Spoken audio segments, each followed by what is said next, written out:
Welcome to Introduction to Programming Concepts. This is an online lecture series about getting started with computer programming. We'll be using the C programming language for these series, but the core concepts can be applied to almost all programming languages. I'm Jonathan Mann. I have a Bachelor of Science in IT, and I currently am a tutor at Curtin University, so these slides will be quite useful for students at Curtin University doing units like Introduction to Programming Environments and Engineers Program 100. But they're online, available for anyone on the internet that needs them. So what do you need to know? Pretty much to get started, I want to assume you know nothing at all. You probably do need to know a little bit about kind of how to use a keyboard and mouse and kind of getting around in the computer, those basic concepts. But in terms of programming itself, I'm going to assume absolutely no prior knowledge. So let's get started. How do we make a program? Well, the first step is to start out with your source code, which has something like that. Then you're going to put that source code through a program we call a compiler. Now, the compiler basically converts the source code and it comes out with, at the end, your actual program or a binary file. This is what executes on your computer. Or a Mac, whichever one you're going to use. Source code. Well, what is it? It's a collection of statements written in the computer language. It's generally a set number of instructions the computer works its way through, and you generally have to manipulate variables to get an answer output. What's a compiler? Well, it converts your source code into the machine code. You start out with your source code like this, put it through the compiler, you get your binary code, which actually executes on the computer, which is your program. Hello world in this case. So what's it all about? It's all about sequence, selection, and iteration. These are kind of the three core concepts we've been covering early on. We'll go to some future things, but with this lecture series, we're going to be going with just sequence, selection, and iteration. So we'll start out with sequence. Sequence is all about the steps. That's a horrible joke, I know, from early 90s bands. So it's a recipe. Think of it like that. It's kind of the instructions you need that kind of lead you to your output. So step by step, how you solve this problem. And the computer will follow exactly one step after the other. So the basic first steps we're going to do for this first program is something like declaring our variables. Then you're going to get any inputs you need. You're going to do any calculations. Then you're going to output those results to the screen. So when you're writing a program, these are kind of the four kind of areas you have. You're going to think about the variables you need, get the values, do your calculations, and output those results. So our first program, Hello World, we're going to have some kind of pseudocode for this, which is kind of a way of writing code in a more English-like way. So we're going to bring in any standard function libraries we might need. We're going to set up our main function. We're going to output the words Hello World to the screen, and we're going to end our program right there. So now helloworld.c is the actual C file itself, so the C code. We start out with #include stdio.h. This here is important. It imports our standard input and output library. So basically we need this to do any kind of output to the screen or output to other devices and inputting from the user itself. Int main void, this basically sets up our main function, declares it, says, yep, we're starting main. We open a bracket to open our main scope to say, yep, this is what's happening. This is the beginning of the function. Print out to the screen, hello world. Then we're going to return 0. This basically returns 0 back to the terminal. So we know we exited cleanly, no real issues. And we close the bracket off to close our main function and close the scope of that function. So what's a variable? Well, a variable basically just stores data in the computer's memory. Memory is this thing like RAM. You ever hear nerds talking about RAM and megabytes of RAM, that kind of stuff? That's your computer memory. We have variables in memory, and we store our data inside those variables.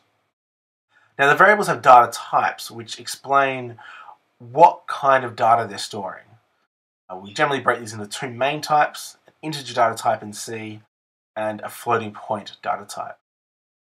Integers are whole numbers, 1, 2, 10, those whole values. Floating points have decimal points, so things like 2.1, 3.1459.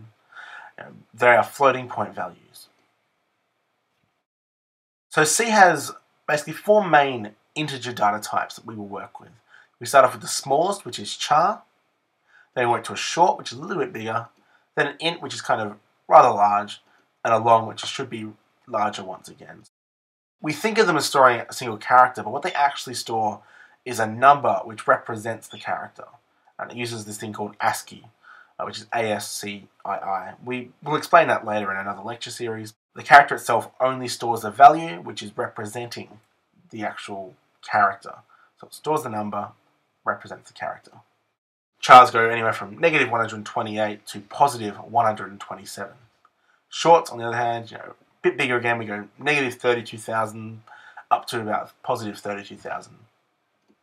Integers, these are very large again. You can see the value there, quite large. Longs are normally larger than an integer. Depends on the computer you're working on. Most 32-bit systems nowadays consider int and long as the same kind of size. When you move up to 64-bit systems, longs will actually be quite larger, almost double the size of an integer. Once again, that's computer specific. Nowadays, integers and longs tend to be pretty much the same. So, the floating point data types, we have our float and our double. These are our main data types. Once again, a float is 4 bytes. I can't give you exact values for this because they go down in decimal points. But you think of a float can store 4 bytes in memory. A double is double the size of a float, so it's basically a longer float. And it's stored with 8 bytes in memory. So it's twice the size, so double. We use doubles for serious accuracy, so lots of decimal points. So declaring variables. Basically, you go the data type, a space, then the variable name. So an example of this is, int age. That's an integer storing the age.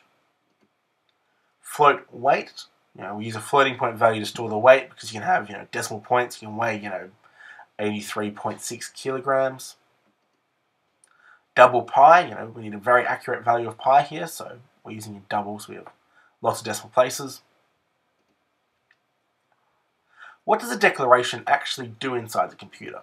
Well, it makes space in memory for the variable. So when I go int x, it actually comes along and says, okay, find this big section of memory, find a section to store x. Makes a section for x and storing it in there. Then when I say x is equal to a value, it takes that value, so in this case 10, and assigns it into that memory space. So it takes it down, puts 10 into x. Well, int x equals 10 goes, okay, assigning the value into that. Then we have int y equals x plus 5. So we're using the previous value to initialize the value of y. So once again in memory, we go in here, we find a section for x, make that section, and we assign the value 10 into that. So that's what that first line is doing. The next line, we're creating a variable for y. So we're going to memory, set up that for y. Then we say, okay, that's going to equal x's value plus 5. So it goes to memory and finds what's the value of x. That's 10. Pulls that out and says, okay, 10 plus 5, that's 15. So assign the value of 15 into y. So it stores that down in y. That's basically what the declarations here are doing, what the code is running. It's important to keep this idea of how the memory is working in the back of your mind whenever you're doing any programming. Some basic operators we use, we have assign, which is just an equal sign, addition, subtraction, multiplication, division. So basically x equals 3 will assign the value of 3 into x. When you're x plus 2, we're adding 2 onto the value of x. If you're having y take 3, you're taking away the value of 3. Multiplying z times 3. And now we're dividing m by x. We're storing these in the values on the other side. Some more advanced operators, however, are things like add onto or addition assign, which is plus equals. Add 1, which is plus plus. Subtract 1, which is minus minus. Modulus, which calculates the remainder of an integer division, which is a percent symbol. Let's go into detail on these. So add onto plus equals. If we want to add a value onto an existing thing, we have to do something like, x equals 10. So we go to our memory, we set up x's value, put 10 inside there. Now we go x is equal to x plus 5. So we're going x is equal to the current value of x, add 5 onto it, then store it back into memory of x. So, it goes down, grabs the value of x from memory, it's 10. 10 plus 5 becomes 15. Store 15 back into x. So it's now, basically added 5 onto the original value. It's a little bit it's not too much hard work writing it this way, but we can use plus equals as a shortcut. So instead we can go, simplify it down, use the plus equal operator as x plus equals 5. So an example of this would be, int x equals 10, we're declaring its value, setting it up in memory, and assigning the value of 10 into x. X now plus equals 5. Well, the computer basically in the background will break this down.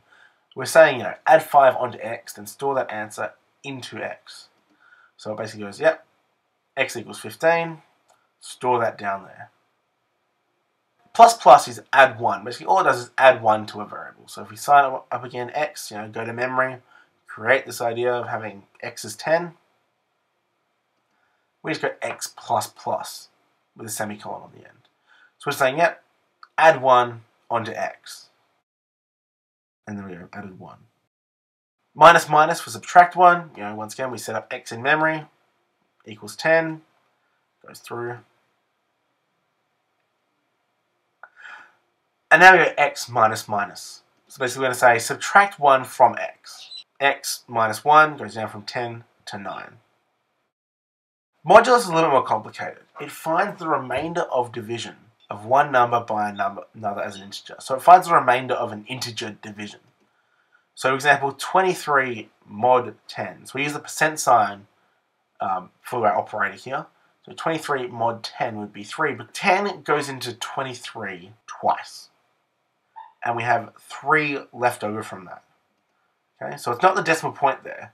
It's actually the remainder of the value. So go through another example of this. So x is equal to 11.